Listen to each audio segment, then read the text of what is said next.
जब हमारे जीवन में दो रास्ते होते हैं, एक रास्ता होता है हमारे आत्मसम्मान से भरा हुआ जीवन जीने का, जहां हम अपने हर चीज़, अपने हर अधिकार का इस्तेमाल कर सकते हैं, अपने हर अधिकार से हम जुड़े होते हैं। और दूसरा रास्ता होता है हमारे हर फैसले दूसरे लोग करते हैं, चाहे वो हमारे माता पिता हो, हमारे पति हो या समाज हो, हम लेते हैं।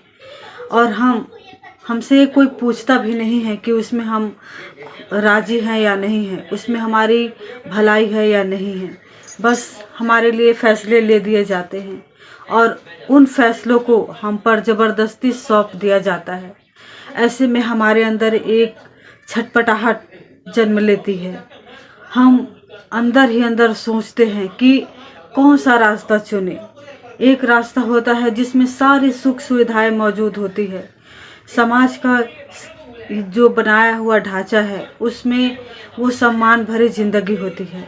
और एक तरफ हमारी अपनी लाइफ होती है जिसमें हमें हर प्रकार की आज़ादी होती है, बोलने की आज़ादी, खुद के लिए लड़ने की आज़ादी, खुद के दम पे खड़े होने की आज़ादी, सारे जहां से बेफिक्र होकर अपनी लाइफ को जीने की आज़ादी। पर हम इस कश्मकश में होते हैं कि अपने लिए बिल्कुल भी आवाज़ नहीं उठा पाते हैं।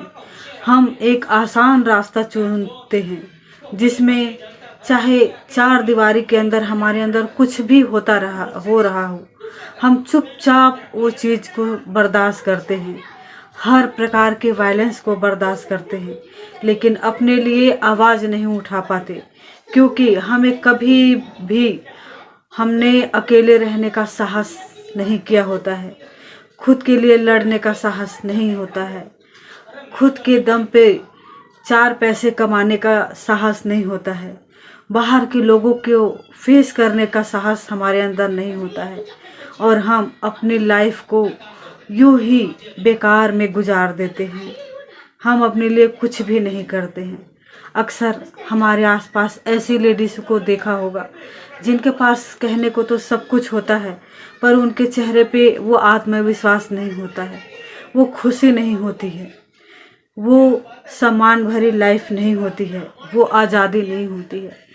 माय डियर फ्रेंड, हर इंसान को अपनी आज़ादी प्यारी होती है। अगर हम किसी को उसकी आज़ादी किसी से छीन लेते हैं, मतलब हम उसको जीते जी मार देते हैं, उसके आत्मसम्मान को कुचल देते हैं।